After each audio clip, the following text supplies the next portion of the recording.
Hello everyone, আসসালামু আলাইকুম। This is me Nusrat Jahan momo and welcome back to my channel. সবাই কেমন আছেন, কি অবস্থা? আশা করছি সবাই ভালো আছেন। আলহামদুলিল্লাহ আমরাও ভালো আছি। চলে এলাম নতুন একটি ব্লগ নিয়ে। আশা করছি আমার আজকের এই ব্লগটি আপনাদের কাছে ভালো লাগবে। আজকের ব্লগটা আমি সকালবেলা নাস্তা থেকেই শুরু করছি। এখানে সকালের নাস্তায় আমরা আজ পাস্তা খাবো। তো সেই জন্য এইখানে পাস্তা রান্না করা হচ্ছে। আর এই পাস্তাটা কিন্তু আমার ছোট দেবর সাইম রান্না করছে। ও কিন্তু পাস্তা অনেক মজা করে রান্না করতে পারে। আর এই পাস্তায় ও একটা সিক্রেট মশলা দেয়, সরি মশলা না, ও একটা সিক্রেট সস দেয়, যার কারণে এই পাস্তাটা খেতে দারুণ লাগে। আর এই পাস্তা রান্না করলেই কিন্তু আমার দেবর সাইম সে রান্না করে, কারণ ওর হাতের পাস্তা অনেক বেশি মজার হয়। তো এইখানে পেঁয়াজ আর কাঁচামরিচ ফ্রাই করে নিয়ে তারপর ডিম ফ্রাই করে নিল। আর এরকম ঝুরি ঝুরি করে ফ্রাই করে দিলেই কিন্তু পাস্তাতে অনেক বেশি মজার হয়। আর এই সাইড থেকে আমার ছোট্ট বুড়ির জন্য সুজি রান্না করা হচ্ছে। তো আমরা নাস্তা করব, ও করবে না, এটা তো হতে পারে না, সেজন্য এই সাইড থেকে ওর জন্য রান্না হচ্ছে আর অন্য দিক থেকে আমাদের জন্য। তো এই দিক থেকে পাস্তার মধ্যে কি কি দেওয়া হচ্ছে সেটা একটু বলে দিচ্ছি। স্বাদ অনুযায়ী লবণ দিয়ে দিল, আর রাঁধুনির গরম মশলার গুঁড়ো দিয়ে দিল। তারপর একটু নেড়েচেড়ে মিক্স করে দিল। এখন দিয়ে দিচ্ছে সেই সিক্রেট সসটা, যেটা কিনা আমার দেবর নিজে বানায়। মানে কয়েক রকমের সস একসাথে করে তারপর এই সসটাকে বানায়। আর এই সিক্রেট সসটার জন্য এই পাস্তাটা খেতে দারুণ লাগে। আমরা তো এই পাস্তার একদম ফ্যান হয়ে গেছি। মাঝে মাঝেই কিন্তু সাইম আমাদেরকে এটা বানিয়ে খাওয়ায়। তো এই পর্যায়ে পাস্তাগুলো দিয়ে এখন মশলার সাথে ভালো করে মিক্স করে নিচ্ছে। আর কিছুক্ষণ সময় নিয়ে আর কি মিক্স করবে, একদম ভাজা ভাজা করে তারপর উঠায়। আর এই দিক থেকে সুজি রান্না হয়ে গেছে। তারপর একটা ফ্রাই প্যান বসিয়ে দিয়েছি, আর এখানে আমি গোলা রুটি বানাবো। আমার ছেলে কেন জানি পাস্তা খেতেই চায় না, সেজন্য ওর জন্য আমি এখানে গোলা রুটি বানিয়ে নিয়েছি। আটার সাথে একটু লবণ দিয়ে পানি দিয়ে গুলিয়ে নিয়েছি। এখন শুধু রুটি বানিয়ে নিব। আর এই গোলা রুটিটা কিন্তু আমার ছেলে অনেক বেশি পছন্দ করে, আর আমারও এটা বানাতে অনেক ভালো লাগে, একদমই ঝামেলা নেই।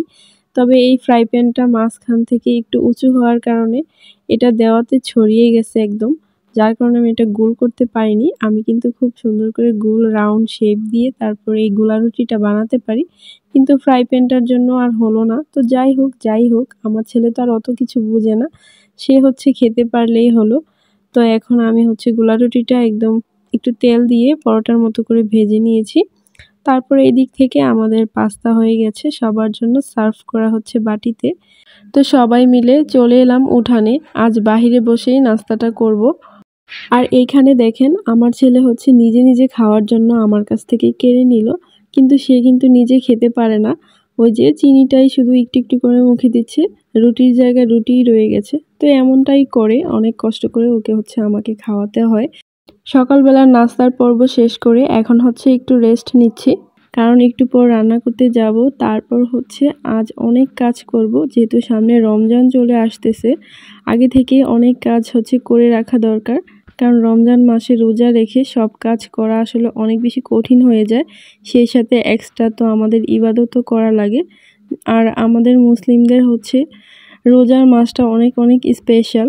ওই মাসটাতে আল্লাহ তাআলার ইবাদত করা অনেক বেশি গুরুত্বপূর্ণ। তো কাজ নিয়ে ব্যস্ত না থেকে আমরা যদি কাজটাকে আগে থেকে এগিয়ে রাখি, আর ওই সময়টাতে অনেক বেশি করে আমরা আল্লাহ তাআলার ইবাদত করতে পারবো।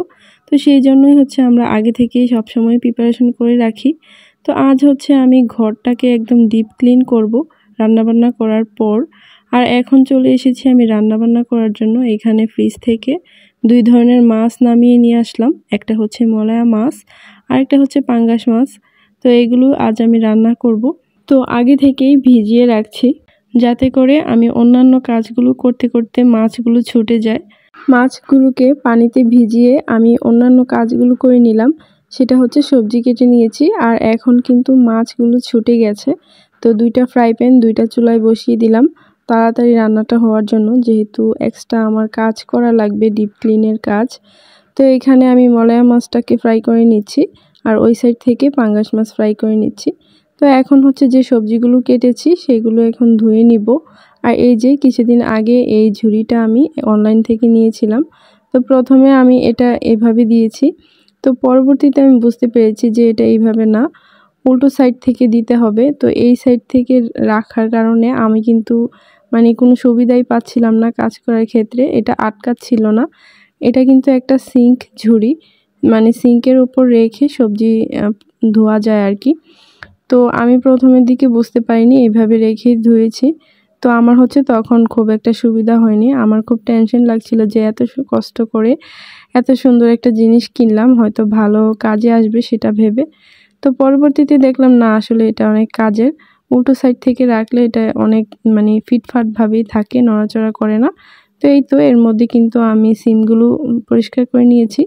আর এই দিক থেকে আমার পাঙ্গাস মাছ আর হচ্ছে মলা মাছ ফ্রাই করে নেওয়া শেষ। এখন আমি উঠিয়ে নিব মাছগুলো।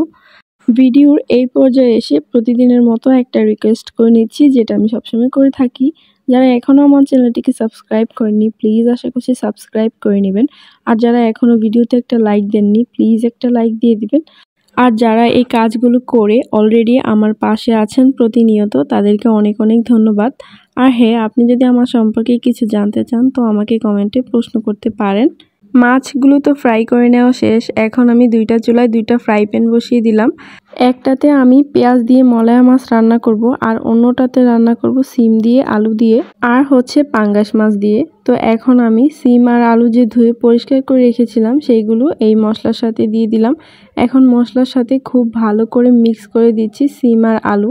তারপর হচ্ছে খুব ভালো করে আমি কষিয়ে নিব। আর কষানোর মধ্যে আমি কিন্তু সিমগুলোকে একদম সিদ্ধ করে নিব। আর এই দিক থেকে আমি কিন্তু মলায়া মাছটাও রান্না করে নিচ্ছি। আজ আমার রান্নার সিস্টেম দেখে আপনারা নিশ্চয়ই বুঝতে পারছেন আমি কতটা তাড়াহুড়োর মধ্যে রান্না করছি। তো এই দিক থেকে কিন্তু আমার রান্নাবান্না প্রায় কমপ্লিট হয়ে গেছিল। তো আমার দেবর এসে বলল যে সে নাকি একটা রান্না করবে, আর সেটা হচ্ছে ফুলকপির যে ডাঁটা ওইটা। তো আমি হচ্ছে ফুলকপির ডাঁটাটা এরকম কুচি কুচি করে কেটে জিপ-লক ব্যাগে রেখে দিয়েছিলাম নর্মাল ফ্রিজে। তো এখান থেকে এটা নিয়ে আসলাম, আর এটা হচ্ছে শুটকি দিয়ে রান্না করা হবে। ইলিশের যে ছোট ছোট শুটকি হয় ওইটা। এটা হচ্ছে আমার দেবর অনেক ভালো রান্না করতে পারে। আমি আসলে শুটকির আইটেম খুব একটা ভালো রান্না করতে পারি না, যার জন্য ও নিজেই হচ্ছে এটা রান্না করার জন্য আসছে। তো আমি সবকিছু একদম কেটে কুটে রেডি করে দিব, সে হচ্ছে শুধু রান্না করবে। তো এখানে হচ্ছে আমি ফুলকপির ডাঁটাগুলো ভালো করে ধুয়ে পরিষ্কার করে নিয়েছি, সেই সাথে এটার মধ্যে কিন্তু আলুও দেওয়া হয়েছে। তারপরে এখানে একটা চুলায় হাঁড়ি বসিয়ে দিয়েছে, আর হাঁড়ির মধ্যে কিন্তু পর্যাপ্ত পরিমাণে পানি দিয়েছে, আর পানিতে লবণ আর হলুদ দিয়ে দিল। আর এটার মধ্যেই হচ্ছে এই ফুলকপির ডাঁটাগুলো সিদ্ধ করা হবে। ওই দিক থেকে ডাঁটাগুলো সিদ্ধ হতে থাক, আর এই দিক থেকে আমার কিন্তু সিম তরকারিটা খুব ভালোভাবে কষানো হয়ে গেছে, আর আলু আর সিমগুলো সিদ্ধ হয়ে গেছে। তো আমি পরিমাণ মতো যতটুকু ঝোল দেওয়ার দরকার অতটুকু ঝোল দিয়ে দিলাম। তারপর মাছ দিয়ে দিয়েছি, এখন ঢাকা দিয়ে দিচ্ছি। এখন এই তরকারিটা ফুটে গেলেই কিন্তু আমার রান্না একদমই কমপ্লিট। আমার রান্না বান্না তো শেষ, কিন্তু আমার দেবরের রান্না তো শেষ হয়নি। তো এখন দেখেন সে কিভাবে এটা রান্না করছে। এইখানে একটা হাঁড়ি বসিয়ে দিয়েছে, হাঁড়িতে হচ্ছে পরিমাণ মতো তেল আর পেঁয়াজ দিয়ে দিল। তারপর হলুদ, লবণ আর মরিচ দিয়ে, সাথে হচ্ছে শুটকিও দিয়েছে, দিয়ে মশলাটাকে কষিয়ে নিয়ে সিদ্ধ করে রাখা ডাঁটা দিয়ে দিল। তারপর আর কি ঝোলটা শুকিয়ে গেলেই উঠিয়ে নেবে। রান্নাঘরের কাজ শেষ করেই এখন আমি খুব তাড়াতাড়ি করে চলে এলাম। যেটা আজকে আমার করার উদ্দেশ্য ছিল সেটা হচ্ছে এই যে প্রত্যেকটা রুমের ঝোলগুলো আমি ঝেড়ে নিব, সেই সাথে রুমগুলোকে ডিপ ক্লিন করব। আমি কিন্তু একদিনে বেশি কাজ করতে পছন্দ করি না। আমি হচ্ছে ভাগ ভাগ করে কাজ করতেই পছন্দ করি, এতে করে শরীরের উপর চাপটা কম পড়ে আর কষ্টটাও কম হয়। কিন্তু আজ আমি একটা বোকামি করে ফেলেছি। আমি হচ্ছে একদিনে অনেক বেশি কাজ করে ফেলেছি। আপনারা হয়তো দেখতে পাচ্ছেন যে আমি একটা রুমের ঝোল ঝাড়ছি, আসলে কিন্তু আমি একটা রুমের ঝোল ঝাড়িনি। আজ আমি আমাদের ঘরের প্রত্যেকটা রুমের ঝোল আমি ঝেড়েছি। তারপর এখন আসছি হচ্ছে পর্দাগুলো নামিয়ে নেওয়ার জন্য। আজ আমি পর্দাগুলো ক্লিন করব, আর এই পর্দাগুলো কিন্তু অনেক বেশি ভারী, যার জন্য আমার ক্লিন করতে অনেক বেশি কষ্ট হয়ে গেছে। তো একদিনে অনেক বেশি কাজ করে ফেলার কারণে আমি কিন্তু সিক হয়ে গেছি। তো এরকম কিন্তু আপনারা কখনোই করবেন না, আপনারা হচ্ছে ভাগ ভাগ করে কাজ করবেন। আর আমিও কিন্তু এইভাবে কখনোই করি না। আজ ভিডিও করব দেখে সবটা একদম দেখানোর জন্যই হচ্ছে আমি এটা করতে গেছি, যার জন্য আমি নিজেই এখন পস্তাচ্ছি। তো যাই হোক, যেটা করে ফেলছি সেটা নিয়ে তো আর বলে লাভ নেই। তো এখন আমি সবগুলো পর্দা নামিয়ে নিলাম। এখন কিন্তু অফ ক্যামেরায় ক্লিন করে নিয়েছি, এখন ছাদে চলে আসছি। এখন এগুলোকে আমি রোদে দিয়ে দিব। আর এই পর্দাগুলো এতটাই ভারী যে একদিনে কখনোই শুকাবে না, তারপরও দিয়ে রাখছি। কিছুটা যদি শুকিয়ে যায় আগামীকাল ইনশাল্লাহ একদম পুরোটা শুকিয়ে যাবে। আর এই যে দেখেন এদিক থেকে আমি কিন্তু পর্দাগুলো ক্লিন করতে গিয়ে নিজেই ভিজে গেছি, তো এই ব্যাপারটা আপনারা একটু ইগনোর করবেন।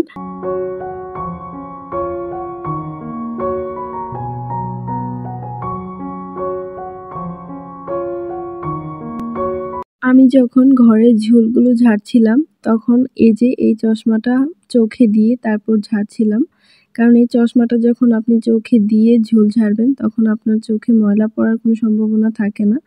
তো এটা হচ্ছে তখন বলতে আমি ভুলে গেছি, তাই ভিডিওর এই পর্যায়ে অ্যাড করে দিলাম। আর এখন আমি যেটা করব সেটা হচ্ছে আমি আমার রুমের ফার্নিচারগুলো মুছে নিব। আমার সবগুলো ফার্নিচারের মধ্যে এইটার কাজটা একটু বেশি, আর এটার কালারটা ডার্ক হওয়ার কারণে নোংরা হলে কিন্তু বেশি বোঝা যায়, আর যার জন্য এটার একটু আমার বেশি এক্সট্রা কেয়ার করা লাগে। আর এটার কাজ যেহেতু একটু বেশি, তো এটা কিন্তু পরিষ্কার করতেও একটু সমস্যা হয়ে যায়, যার জন্য এই যে রং করার ব্রাশ নিয়েছি।